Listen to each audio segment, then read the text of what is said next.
Captain Lee Daeho stood on the bridge of the human exploration ship Harmony's Edge and watched the stars through the main viewing window. The deep space between galaxies stretched endlessly in all directions.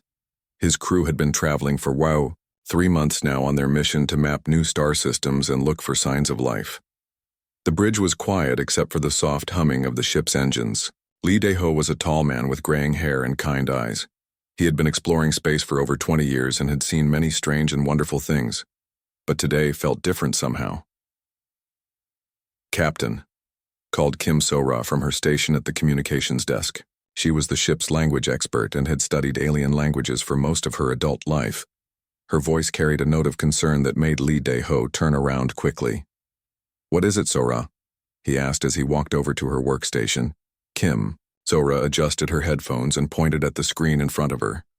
Green and blue lines moved across the display showing sound waves and data patterns. "I am picking up a transmission, sir.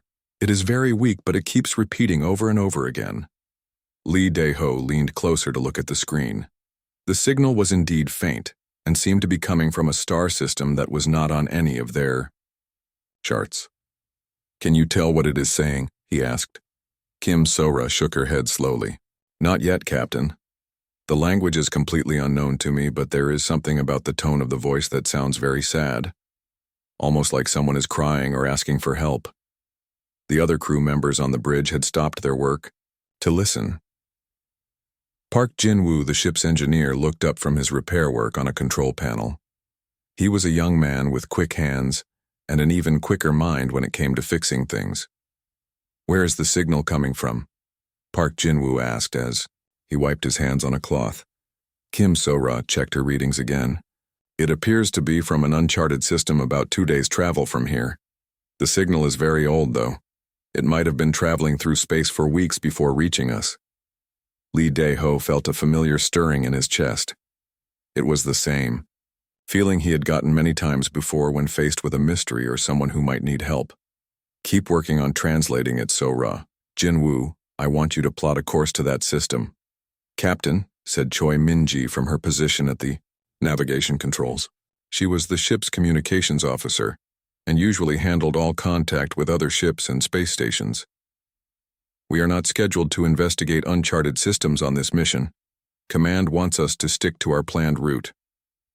Lee Daeho nodded, but did not change his mind. "I understand, Min-ji, but someone out there might need help. We cannot just ignore a distress signal."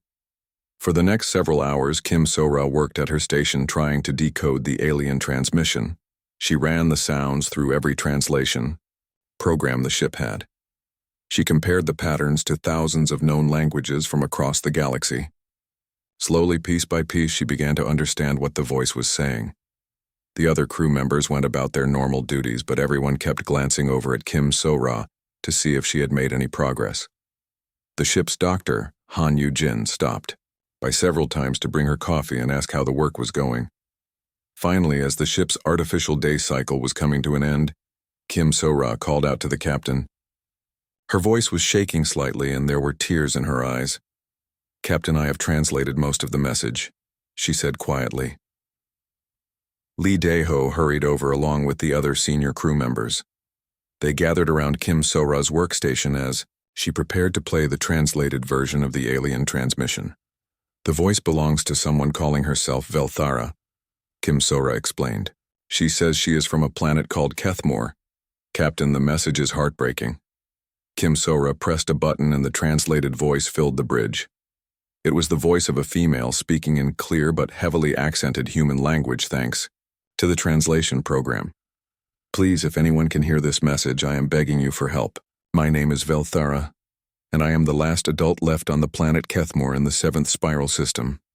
Our sun is dying, and our world will soon be gone forever. All the adults of my people have died trying to save the children, or from the poison that comes from our dying star." The voice paused, and everyone on the bridge could hear what sounded like quiet crying. "I have 43 children under my care. They are orphans now, with no parents left alive. I sent messages to every spacefaring race I could reach. The Galactic Council said my children are too primitive to be worth saving. Other races said we would be too much trouble to relocate. Another pause filled with sadness. But I have heard stories about humans. Stories that say you have big hearts and care about others even when they are different from you. Please, I am dying from the poison in our air, and I have only weeks left. Save my homeless children human. End my sorrow. Give them a chance to live and grow somewhere safe. I do not ask you to make them human, I only ask you to give them life. The message ended and the bridge fell completely silent. Several crew members were wiping tears from their eyes. The raw emotion and desperate love in the alien mother's voice had touched something deep inside each of them. Park Jin-woo was the first to speak. Captain, I have run the calculations. If we leave now, we can reach their system in just over 2 standard days. Lee Dae-ho stood quietly for a long moment, looking out at the stars again. He thought about his own children back on Earth and how he would feel if they were in danger with no one to help them. Jin-woo set course for the Kethmore system maximum speed. He said finally, Sora, keep monitoring for any new transmissions.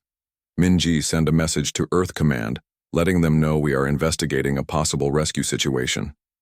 Captain, Minji said carefully, Command is not going to approve of us changing our mission without authorization. Lee Dae-ho turned to look at his crew. He saw determination and compassion in their faces. They had all been moved by Velthara's plea just as he had been. Then we will ask for forgiveness later instead of permission now, he said. No mother should have to watch her children die while the galaxy turns its back on them. The Harmonies. Edge changed course and jumped to faster-than-light travel heading toward a dying system and a desperate alien mother's last hope. The Harmony's Edge dropped out of faster-than-light travel at the edge of the Kethmore system. Captain Lee Dae-ho stood on the bridge and stared at what remained of an alien civilization. The system's star burned with an angry red glow that filled space with deadly radiation. Even from their safe distance, the ship's sensors could detect the poisonous energy streaming outward. My God, whispered Dr. Han Yu-jin as he looked at the readings on his medical scanner. The radiation levels near that planet must be incredible. How is anything still alive down there? Park Jin-woo worked quickly at his engineering station, running scan after scan of the dying world. Captain, the planet's atmosphere is breaking down. I am reading massive storms and radiation poisoning in the air itself. We have maybe 3 weeks before the surface becomes completely uninhabitable. Lee Dae-ho felt his heart sink. They had traveled as fast as their ship could manage, but it might already be too late. Can you detect any life signs on the planet? He asked. Kim So-ra adjusted her communication equipment and began scanning for any signals from the surface. I am picking up very faint transmissions, Captain. Someone is definitely still alive down there, but the signals are getting weaker. Can you establish contact? Lee Dae-ho asked. I am trying, sir, Kim So-ra replied as she worked at her controls. The radiation is making it very difficult, but I think I can get through. For several tense minutes, Kim So-ra fought to establish a clear communication link with the planet below. Static filled the bridge speakers as she adjusted frequencies and boosted signal strength. Finally, a voice broke through the interference. Hello, came a weak but hopeful voice speaking in the alien language. Is someone there? Please tell me someone has heard my messages. Kim So-ra quickly activated her translation program. This is the human exploration ship Harmony's Edge. We received your transmission, Velthara. We have come to help. A long silence followed. Then the sound of crying came through the speakers, but it was not sad crying. It was the sound of overwhelming relief and joy. Humans, Velthara's voice said through the translator. You actually came. I had begun to lose hope. Thank you. Thank you for hearing my call. Choi Minji leaned over, her navigation controls. Velthara, we want to help you and the children. Can you tell us exactly where you are located on the planet? We are in the old city of Ketharan on the northern continent, Velthara replied. It is the only place left with working radiation shields. But the shields are failing. They will not last much longer. Dr. Han Yu-jin studied his medical readings and shook his head grimly. Captain, even with our best protective suits, we can only spend a few hours on that planet's surface. The radiation will kill us if we stay too long. Lee Dae-ho nodded, but his expression remained determined. Then we will have to work fast. Velthara, we are going to send down a small team to meet you. Can you tell us about your people and especially about the children? Velthara's voice grew stronger as she began to explain. My people, the Kethani, are not like other races you may have met. We live in large family groups and raise all children together as if they were our own. When parents die, other adults take their place. But now I am the only adult left. What do the children need to survive? Asked Dr. Han Yu-jin. Do they eat the same foods as adults? Do they need special medical care? That is what makes this so difficult, Velthara explained sadly. Kethani children need constant emotional bonding to live. Without love and physical contact, they become sick and die. It is not just about food or medicine. They need to feel safe and wanted, or their bodies simply give up. The bridge crew exchanged meaningful looks. This explained why other alien races had refused to help.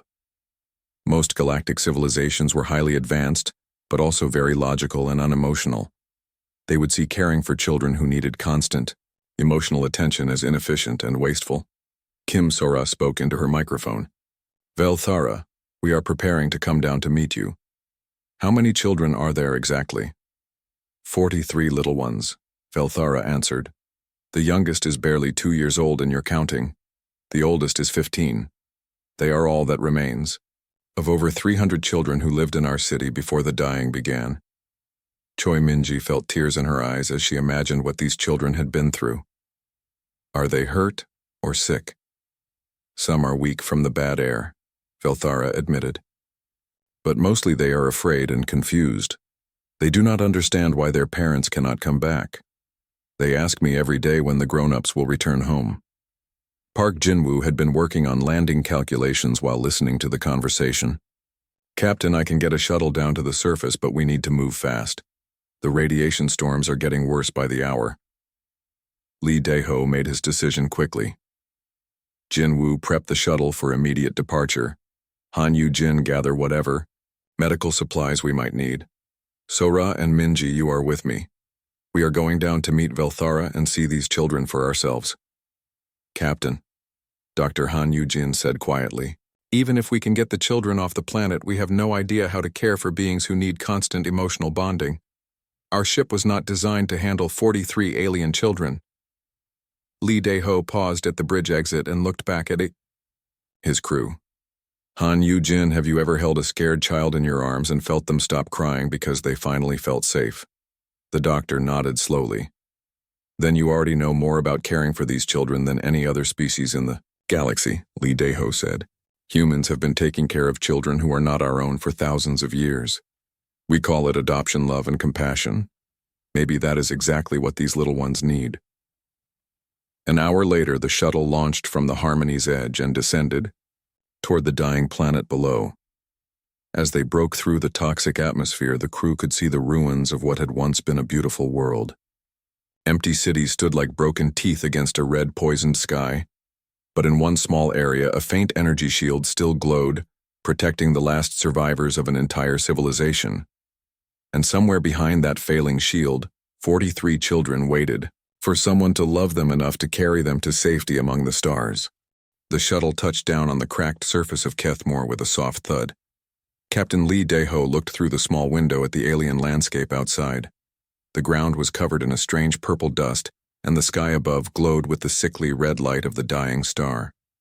In the distance, he could see the faint blue shimmer of the energy shield that protected the last survivors. Radiation suits on everyone, ordered Dr. Han Yu-jin as he checked his medical equipment one final time. We have maybe 4 hours before. We need to get back to the shuttle or risk serious poisoning. The 4 crew members put on their heavy protective suits and checked each other's seals carefully. The suits were bulky and made movement difficult, but they were the only thing standing between the humans and the deadly radiation that filled the air. Kim So-ra activated her portable translator and clipped it to her suit. Velthara, we have landed safely. We are walking toward your shield now. I can see you, came the reply through the radio. Please hurry. The shield generator is making strange noises. I do not think it will last much longer. The walk to the shield took 20 minutes across the broken landscape. As they got closer, Lee Dae-ho could see the remains of what had once been a beautiful city. Tall, elegant buildings had been reduced to rubble. Gardens that must have been filled with colorful plants were now nothing but dead soil and twisted metal. At the edge of the shield, a figure waited for them. Velthara was tall and slender, with pale blue skin that seemed to glow faintly in the dim light. Her large eyes were a deep purple color and filled with both hope and exhaustion. She wore simple robes that had once been white, but were now stained with dust and wear. "Humans," she said as they approached, and her voice carried through their suit radios. "You are smaller than I expected, but you came. You actually came to help us." Kim-Sora stepped forward and bowed slightly in what she hoped was a respectful gesture. "We are honored to meet you, Velthara. We want to help you and the children in any way we can." Velthara led them through the shield barrier, which felt like walking through thick, warm water. On the other side, the air was cleaner, but Li Daeho could still detect traces of poison on his suit sensors. They walked through empty streets toward a large building that looked like it had once been a school or community center. "The children are inside," Velthara explained as they walked. "I have told them that helpers might come, but they have been disappointed so many times. Many of them no longer believe that anyone cares about them." As they approached the building, Li Daeho could hear sounds from inside, soft voices speaking in the musical language of the Kethani. Some of the voices sounded very young. Velthara opened a large door and led them into a vast room filled with makeshift beds and small personal belongings. And everywhere Li Daeho looked, he saw children. They were unlike any alien children he had ever imagined. They had the same pale blue skin as Velthara and large expressive eyes, but their faces were unmistakably those of young ones.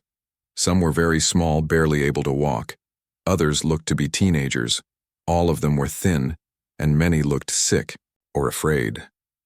When the children saw the humans in their bulky radiation suits, several of them ran to hide behind Velthara, but others stepped forward with curiosity in their eyes.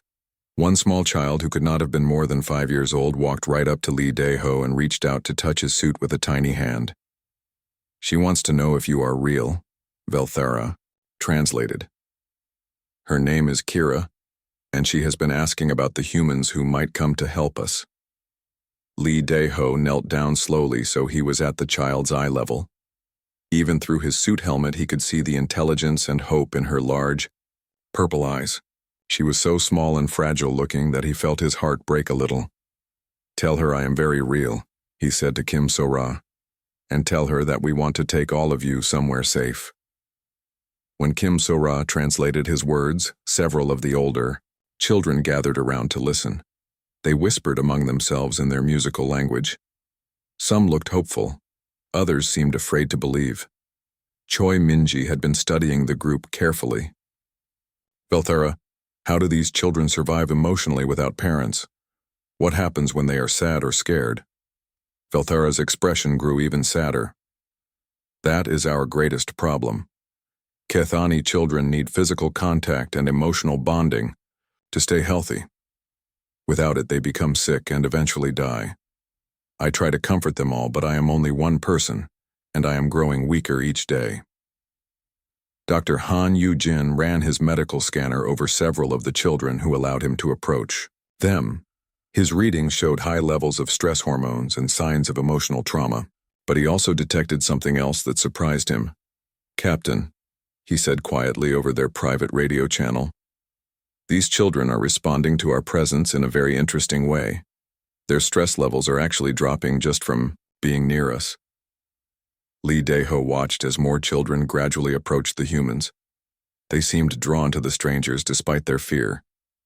One young boy, who looked to be about 8 years old, came up to Kim-Sora and simply stood beside her as if seeking comfort from her presence.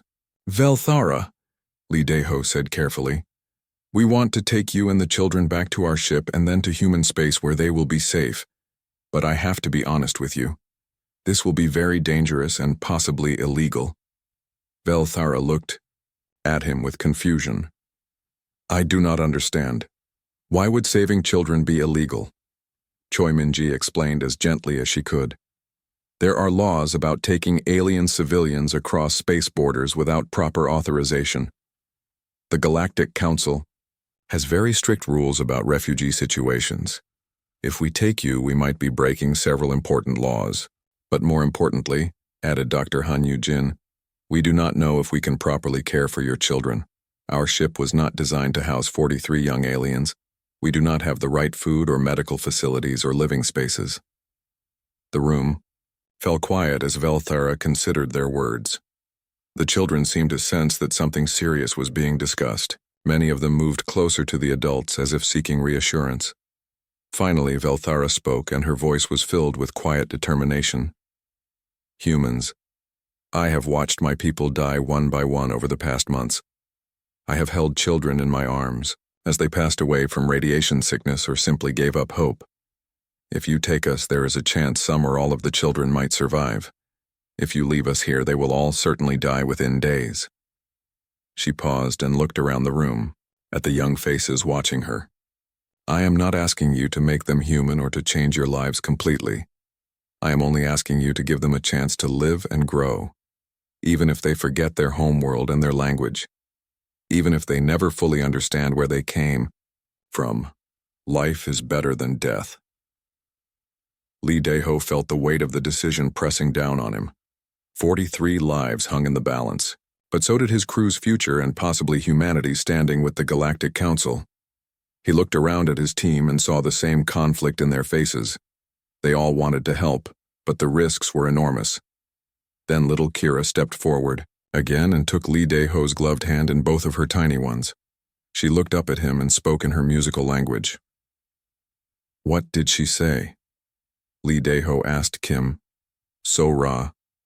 Kim So-ra's voice was thick with emotion. "She said, 'Please do not leave us alone in the dark.'" The decision made itself. Captain Lee Dae-ho stood in the main cargo bay of the Harmony's Edge, watching his crew work with desperate efficiency. They had less than 18 hours before the radiation storms would make it impossible to return to the planet's surface. 18 hours to modify their ship to house 43 alien children and get them all safely aboard. Park Jin-woo worked frantically at the life support controls, trying to adjust the air mixture and temperature for Cathani physiology. Sweat dripped down his face as he rewired circuits and reprogrammed atmospheric processors. "Captain, the air recycling system is not designed for this many extra people," he called out over the noise of power tools and construction. "I can maybe stretch it to support everyone for 2 weeks if we are very careful with oxygen usage." Meow. Jisoo, the environmental systems specialist, was building makeshift sleeping areas using cargo containers and spare blankets. "We can fit them all in here, but it will be very crowded," she reported. "The children will have to sleep close together." Dr. Han Yu-jin had been studying the medical data he collected on the planet and reviewing everything he could find about Cathani biology. "The good news is they can eat most of the same foods we do," he announced. "The bad news is they need almost constant physical contact to stay emotionally stable. Without it, they will start getting sick within days." Lee Dae-ho nodded grimly. He had already made the decision to rescue the children, but the practical challenges were enormous. "How long until we can go back down to get them?" he asked. Choi Min-ji checked her navigation readings. "The shuttle is refueled and ready, Captain, but the radiation storms are getting worse. We have maybe 6 hours of safe operating time left." So-ra had been in constant communication with Velthara during the preparation work. The alien woman's voice grew weaker with each transmission, but she remained hopeful and helpful. "Velthara says the shield generator is making more bad noises," Kim So-ra reported. "She thinks it might fail completely within the next few hours." Lee Dae-ho felt time pressure building like a weight on his chest. "Jin-woo, how much more time do you need?" "Give me 2 more hours to finish the life support modifications," Park Jin-woo replied without looking up from his work. "After that we can take passengers, but I cannot guarantee how long the systems will hold up." Security Chief Yoon Tae-min approached the captain with a concerned expression. He was a careful man who always thought about potential dangers before they became problems. "Captain, I have to ask what happens if the Galactic Council ships intercept us on the way back to human space. We will be carrying illegal alien refugees with no proper documentation." "Then we will deal with that problem when it happens," Lee Dae-ho replied firmly. "Right now, those children need us, and that is all that matters." 2 hours later, the shuttle launched again toward the dying planet. This time it carried additional crew members and emergency supplies. The radiation levels had increased significantly since their first visit, and Dr. Han Yu-jin warned that they could only spend 3 hours on the surface before risking serious health problems. When they reached the shield barrier, they found Velthera waiting with all 43 children gathered around her. The young ones were scared and confused, but they had packed their few belongings in small bundles. Many of the children held hands or stayed close to older ones for comfort. The shield generator stopped working 1 hour ago, Velthera explained, as the humans approached. We are only protected by backup power now. It will not last much longer. Lee Dae-ho looked at the group of children and felt both determination and fear. They were so young and vulnerable. The smallest ones could barely walk while the teenagers tried to look brave for the younger children. All of them had large, frightened eyes, but also a spark of hope when they looked at the humans. We are going to take you to our ship now, Kim So-ra announced through her translator. You will be safe there while we travel to a new home. The evacuation process was more difficult than anyone had expected.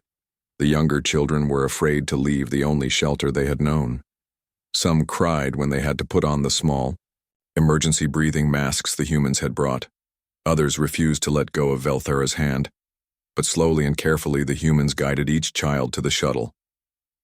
Dr. Han Yu-jin noticed that the children seemed to calm down when they had physical contact with the human crew members. Even through the bulky radiation suits, the young aliens seemed to sense the care and protection the humans offered. Velthera was the last to board the shuttle.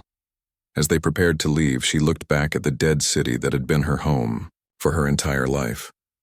Tears ran down her pale blue cheeks, but her voice was strong when she spoke.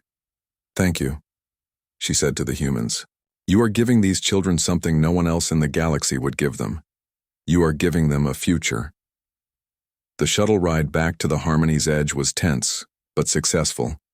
The children huddled together in the passenger compartment, while the adults monitored radiation levels and life support systems. Several of the youngest children fell asleep during the journey, exhausted by fear and excitement. When they docked with the main ship, the real work began. Getting 43. Frightened alien children settled into their new temporary home required patience and creativity. The crew members found themselves becoming instant caregivers to beings they had never seen before. Kwon Yunbi, the ship's pilot, discovered that a young Kethani boy named Jorik was fascinated by the navigation displays. When she showed him the Kirao star charts, his eyes lit up with wonder, and he seemed to understand the patterns in ways that surprised her. Nam Jisoo found herself surrounded by several of the middle-aged children who wanted to help arrange the sleeping areas. They worked together despite the language barrier, using gestures and smiles to communicate. Even Yoon Tae-min, the usually serious security chief, found himself playing simple games with some of the younger children to help them feel less afraid. They giggled when he made funny faces through his helmet visor. But it was Dr. Han Yu-jin who made the most important discovery. As he conducted medical examinations of each child, he noticed that their vital signs improved dramatically when they received attention and gentle care from the human crew members. Captain, this is remarkable, he reported to Lee Dae-ho privately. These children are literally getting healthier just from being around us. Their stress hormones are dropping and their immune systems are strengthening. It is as if human emotional care has actual healing properties for their species. Lee Dae-ho watched as Kim So-ra sat with a small group of children, showing them pictures of Earth on her datapad. The young aliens pointed excitedly at images of forests and oceans and asked questions in their musical language that she tried her best to answer. Maybe this is what we humans were meant to do, he said quietly to Dr. Han Yu-jin. Maybe our purpose in the galaxy is not to be the most advanced or the most powerful. Maybe it is to be the ones who care when everyone else gives up. Velthera had been given a private cabin to rest and recover from her radiation exposure. But instead of sleeping, she spent her time moving through the cargo bay, checking on each child and making sure they were adjusting to their new surroundings. Late in the ship's night cycle, when most of the children had finally fallen asleep, she approached Captain Lee Dae-ho with tears of gratitude in her large purple eyes. I am dying, she said quietly so the children could not hear. The radiation poisoning is too advanced for your medicine to cure, but I will live long enough to see the children safe. That is all I ever hoped for.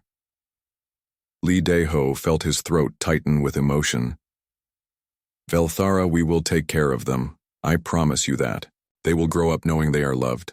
As the Harmony's Edge jumped to faster than light travel, carrying its precious cargo toward human space, the crew settled into their new roles as guardians and protectors. None of them knew what challenges waited ahead, but they were united in their determination to give 43 orphaned children a chance at life and happiness among the stars. 3 weeks into their journey back to human space, the Harmony's Edge had been transformed into something no one could have imagined. What had started as a military exploration vessel was now a floating home for 43 alien children and their human caretakers. Captain Lee Dae-ho walked through the main cargo area that had become the children's living space. The sound of laughter and playing filled the air as young Kethani voices mixed with human ones. Several crew members sat on the floor surrounded by children who were learning basic human words while teaching the adults their own musical language. In return, the transformation in the children was remarkable.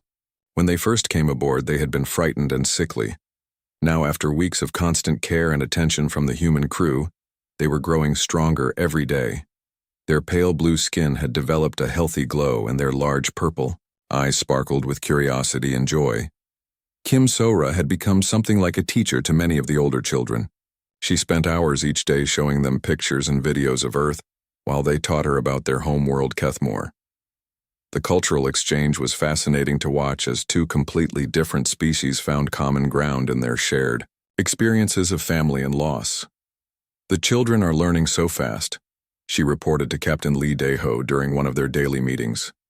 "Some of the teenagers can already speak basic human phrases, and they are teaching us things about space navigation that our computers never knew." This was true in ways that surprised everyone.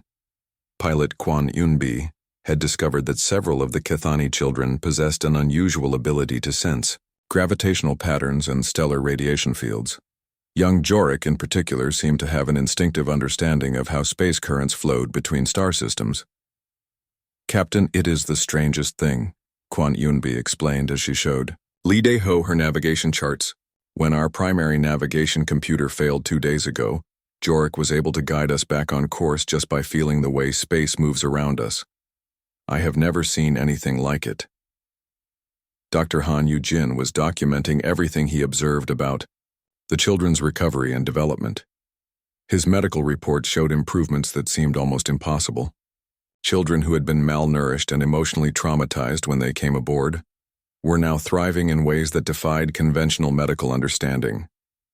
"Captain, I believe the children's species evolved to form deep emotional bonds, not just with their own kind but with any beings who show them genuine care," he explained during one of his briefings.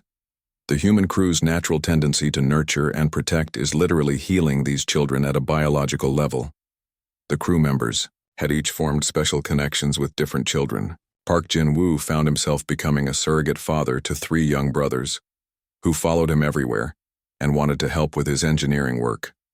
Nam Jisoo had become particularly close to a shy little girl named Vera, who had not spoken a word when she first came aboard, but now chatted constantly about everything she saw. Even Security Chief Yoon Tae-min had surprised himself by becoming the favorite guardian of twin sisters who delighted in teaching him their people's traditional games and songs. The serious military officer could often be found sitting cross-legged on the floor, while the twins braided decorative patterns into his hair. Velthara spent her remaining strength moving through the ship, checking on each child and marveling at their recovery. The radiation poisoning was slowly killing her, but she seemed to draw energy from seeing the young ones happy and healthy.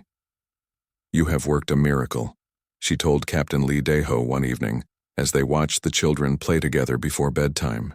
"I thought they would never smile again after everything they experienced, but look at them now." Lee Dae-ho did look, and what he saw filled his heart with both joy and worry. The children were indeed thriving, but their ship was still weeks away from human space, and he had no idea what kind of reception they would receive when they arrived. His concerns proved justified when long-range sensors detected ships moving to intercept their course. Choi Min-ji identified the vessels as belonging to the Galactic Council Enforcement Division. "Captain, we are being hailed by the lead ship," she reported with obvious nervousness in her voice. "They are demanding that we stop and prepare for boarding." Lee Dae-ho felt his stomach tighten with dread. He had known this moment would come eventually, but he had hoped they would reach human space before being discovered. Put them through Minji. The bridge's main screen flickered to life, showing the face of a stern-looking alien officer. The being had gray scaly skin and cold black eyes that showed no emotion whatsoever. When it spoke, its voice was flat and mechanical.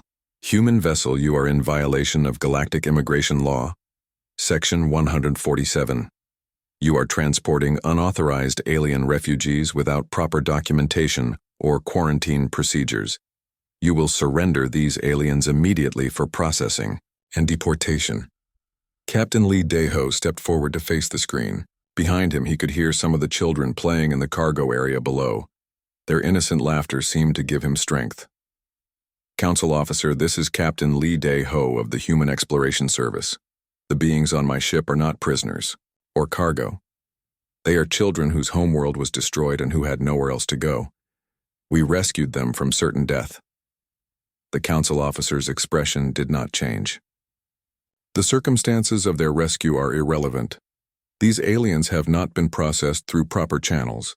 They represent a potential biological and cultural contamination risk to regulated space. You will comply with deportation orders immediately. And where exactly would you deport them to? Lee Dae-ho asked with growing anger. Their planet is dead. Their people are extinct except for these children. Would you send them back to die in space just to follow your regulations? The fate of non-regulated species is not the Council's concern, the officer replied coldly. You have 1 hour to transfer the aliens to our custody. Failure to comply will result in the seizure of your vessel and criminal charges against your crew. The transmission ended, leaving the bridge in tense silence. Lee Dae-ho looked around at his crew and saw the same determination in their faces that he felt in his own heart. Captain, said Kim So-ra quietly. The children heard part of that conversation. Some of the older ones understand enough human language to know what is happening. They are scared. Lee Dae-ho could hear it now. The happy sounds of playing had stopped and been replaced by worried whispers and quiet crying. Velthara was moving through the group, trying to comfort them, but her weak voice could barely be heard. Yoon Tae-min, what are our defensive options? Lee Dae-ho asked his security chief. Against council enforcement ships, Yoon Tae-min replied grimly, we have almost none. They outgun us and outnumber us. If they want to take us by force, there is not much we can do to stop them. Dr. Han Yujin spoke up from his medical station. Captain, if they take the children and try to deport them, it will kill them. Kethani, children cannot survive without emotional bonding. Putting them in council detention facilities would be the same as executing them. Park Jin-woo was studying his engineering displays with intense concentration. Captain, I might have an idea. If we reroute power from non-essential systems, I can give us one more jump to faster than light travel. It would not be pretty and it would probably damage the engines, but it might get us to human space before they can catch us. Do it, Lee Dae-ho ordered without hesitation. Minji, send a priority message to Earth Command. Tell them we are bringing home 43 new members of the human family, and we need their protection. As the ship prepared to make its desperate jump to human space, Velthara gathered all the children around her one last time. Her voice was barely a whisper now, but her words carried clearly through Kim So-ra's translator. My little ones, she said, the humans are taking you home now. Their home will be your home. Their people will be your people. Remember that you are loved, and that love will keep you strong no matter what happens next. The Harmony's Edge jumped into hyperspace just as the council ships moved to intercept them. Behind them, angry alien voices demanded their surrender. Ahead of them lay human space and an uncertain but hopeful future for 43 children who had found family among the stars. The Harmony's Edge dropped out of hyperspace at the edge of human territory with its engines smoking and power systems failing. Captain Lee Dae-ho stood on his damaged bridge and watched as a fleet of human warships moved to surround his vessel. But these were not hostile forces coming to arrest them. These were protectors coming to defend 43 children who had already stolen the hearts of humanity. Admiral Kang Soo-jin's voice crackled through the communication system, warm with both relief and determination. Captain Lee Daeho, this is Admiral Kang. We received your message about the children. The entire human fleet is here to make sure they reach Earth safely. Through the main viewing screen, Lee Daeho could see dozens of human ships forming a protective wall around his damaged vessel. Fighters and cruisers and massive battleships all arranged in defensive formations.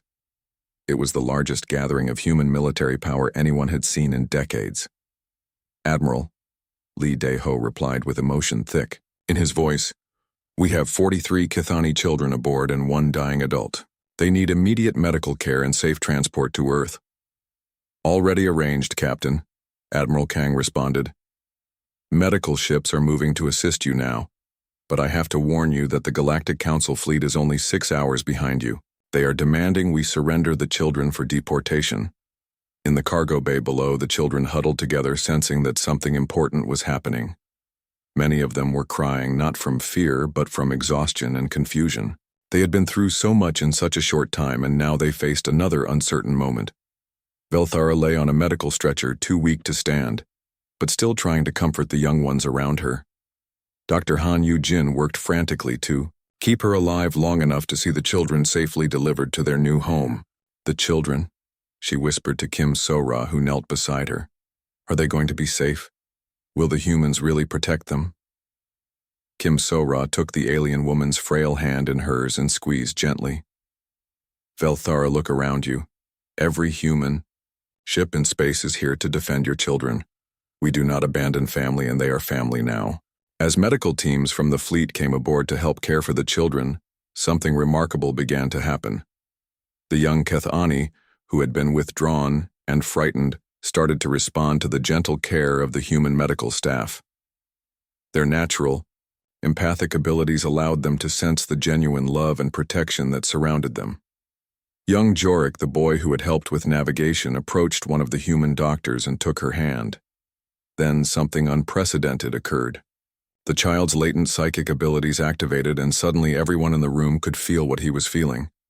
The overwhelming gratitude and hope and love that filled his small heart washed over all the humans present. Dr. Han Yu-jin watched in amazement as similar psychic connections formed between other children and their human caretakers. "Captain, this is incredible. The children are not just bonding with us emotionally, they are sharing their feelings directly. Everyone who touches them can feel their emotions." More and more crew members from the rescue fleet came aboard to help with the children. Each new connection created another empathic link. Soon there were hundreds of humans across dozens of ships who could feel the children's gratitude, fear, hope, and love as if it were their own. Admiral Kang herself came aboard to meet the children personally. When little Vera, the shy girl who had bonded with Nam Jisoo, approached her and placed a small hand on the Admiral's arm, the tough military commander felt tears streaming down her cheeks. "My God," she whispered. "I can feel what she feels. She is so grateful to be safe. She loves us all so much, even though she barely knows us." The empathic connection spread throughout the human fleet as more people came into contact with the children. For the first time in galactic history, an entire military force was united, not just by duty and orders, but by shared emotional bonds with the beings they protected. When the Galactic Council fleet arrived 6 hours later, they found something they had never seen before. Over 200 human warships arranged in perfect defensive formation, with every crew member emotionally connected to the 43 children they were protecting. The Council's lead enforcement officer appeared on the communication screens of every human ship simultaneously. His cold voice carried the same mechanical authority as before. "Human forces, you are harboring illegal alien refugees. You will surrender them immediately or face the consequences of defying Council authority." Admiral Kang stepped forward to respond, and her voice carried the combined determination of every human in the fleet. "Council officer, I am Admiral Kang Soo-jin of the Human Defense Force. The beings you call illegal refugees are children whose only crime was surviving the destruction of their homeworld. We will not surrender them to you or anyone else. You risk war with the entire Galactic Council for 43 primitive aliens," the officer replied. "This is not a rational decision." Admiral Kang smiled, and behind her stood Captain Lee Daeho and his crew, along with several of the older Kithani children, including Jorik, who had asked to be present for this moment. Officer, you represent species that measure everything by logic and efficiency and profit, she said. You cannot understand why we would risk so much for children who offer us nothing in return except their love and trust. She paused and placed her hand on young Jorik's shoulder. Immediately, the empathic connection activated, and every human in the fleet felt the child's brave determination to protect his human family just as they were protecting him. But that is exactly why we are doing this, Admiral Kang continued. These children have shown us something beautiful. They have taught us that the galaxy's greatest strength is not in its technology or weapons or trade agreements. It is in the bonds of love and family that transcend species and genetics and politics. The council officer seemed genuinely puzzled by her words. You would sacrifice your position in galactic society for emotional attachments to alien beings. We would sacrifice everything to protect our children, Admiral Kang replied firmly. And these are our children now. They chose us, and we chose them. That makes us family. Jorik stepped forward and spoke in his musical language. Kim Sora translated his words for the council fleet. He says, "Thank you for trying to help, but the humans are not sacrificing anything. They are gaining 43 new family members who will love them and serve them, and make their civilization stronger through the bonds they share." More children had joined the group now, and together their combined empathic abilities created a psychic broadcast that reached even the council ships. For just a moment, the cold, logical beings experienced what it felt like to be loved unconditionally and to belong to a family that would never abandon them. The silence that followed lasted for several minutes. Finally, the council officer spoke again, but his voice had changed. There was uncertainty where there had been cold authority. "This is unprecedented," he admitted. "The Council has never encountered a species that forms such deep emotional bonds with alien refugees. We will need to consult with our superiors before proceeding." Admiral Kang sensed an opportunity. "Council officer, we propose a new classification for humanity within galactic society. Recognize us as guardians of the lost. Give us official authority to care for refugee populations that other species consider too difficult or emotionally demanding to handle." The negotiations that followed took 3 days, but ultimately resulted in a new chapter in galactic history. The Galactic Council officially recognized humanity's unique role as caretakers for refugee populations that required emotional bonding to survive. The Cathani children became the first residents of New Haven, a space station built specifically to house refugee populations under human care. They grew up surrounded by love and acceptance while maintaining their own culture and abilities. Belthara lived long enough to see the children safely settled in their new home. Her final words became the motto of the Guardian program that humanity established. "Love is not weakness," she whispered to Captain Lee Daeho as she lay dying, surrounded by all 43 children and their human families. "Love is the greatest strength in the universe. Thank you for teaching the galaxy this truth." Years later, when young Jorik had grown into a skilled navigator, serving aboard human exploration vessels, and little Vera had become a talented diplomat, helping other refugee species find homes among the stars, they would tell stories of the day when humanity chose compassion over safety, and forever changed what it meant to be a family among the stars. The galaxy learned that day that true strength comes not from superior technology or military might, but from the willingness to extend love and protection to those who need it most, regardless of what they can offer in return.